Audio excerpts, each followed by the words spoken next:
In this second video of my cancer testimony, I've had two cancers. The second one was lymphoma, and really it happened because I had to have a lot of immune suppression after I got a bone marrow transplant for the first cancer, which was leukemia. The second one was diffuse B cell leukemia, and I was diagnosed with that in November of 2014. I had a tumor um, just right at the point where my large intestine met my small intestine. Um, so the chemotherapy they gave me took that right away. But after the fourth round of chemotherapy, my immune system did not come back, and I had no immune system for 9 months. And for that whole time, I really had no way of knowing when my immune system would return, when my white blood cells would start building up again. So for 9 months, they gave me shots every 2 or 3 times a week that would boost my white blood cells up um, to about 1,000, maybe less, and it would last a day, and then they would all die and go away. Normal would be maybe 8 to 12,000 white blood cells, but I only got up to maybe 1,000, sometimes none at all. And so for 9 months, I really couldn't heal. I had a lot of pain from hemorrhoids that would not heal. Every 2 or 3 weeks, I would get a fever, wind up in the hospital. They never could find any causes for that fever.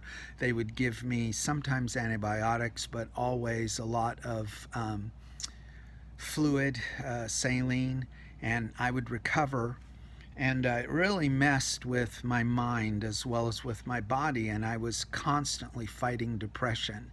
And I would just inwardly kind of curl away and pull away from those depressing thoughts and just focus on God and pray. And it was such a difficult time for me that I really hardly remembered it at all. That happened through most of 2015 from February to November.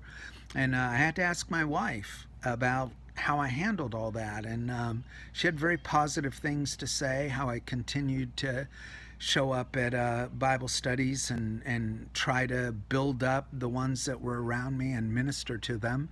And try to stay participatory with my family when it was hard to walk because the hemorrhoids hurt so bad. And yeah, it was just a very difficult time, completely different from what I had with leukemia. It seemed like with leukemia, I just had grace all the time. I was filled with joy. But with lymphoma, it was such a difficult battle all the time, and I was fighting. But I feel like God prepared me during the leukemia time to be able to fight the battle during the lymphoma time.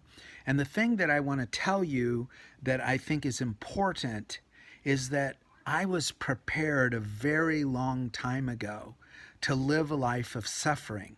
The scriptures say that in Philippians 1:29 that it has been granted to us on behalf of Christ not only to believe in him but also to suffer for his sake. So suffering actually can be a gift to us. We should count it all joy when we fall into various trials, because trials build up patience in us, perseverance. And when perseverance has had its perfect work, we become perfect and complete, lacking nothing. I got a lot of good teaching about that when I was a young Christian. And then 30 years later, when I got two cancers, I was well prepared for that because of that teaching. And I want to tell you as well what Paul and Barnabas told to the churches that they had started in Acts chapter 14. That is through many trials, through many tribulations, that we must enter into the kingdom of heaven. You need to continue in the end. Stand strong. Whether it's illness, persecution, or whatever it is that happens to you, there is a great reward, and the sufferings of this time are not worthy to be compared to the glory that shall be revealed in us if we continue to the end. Stand fast. Through many troubles, you must enter into the kingdom of heaven. Continue and don't fall away. Amen.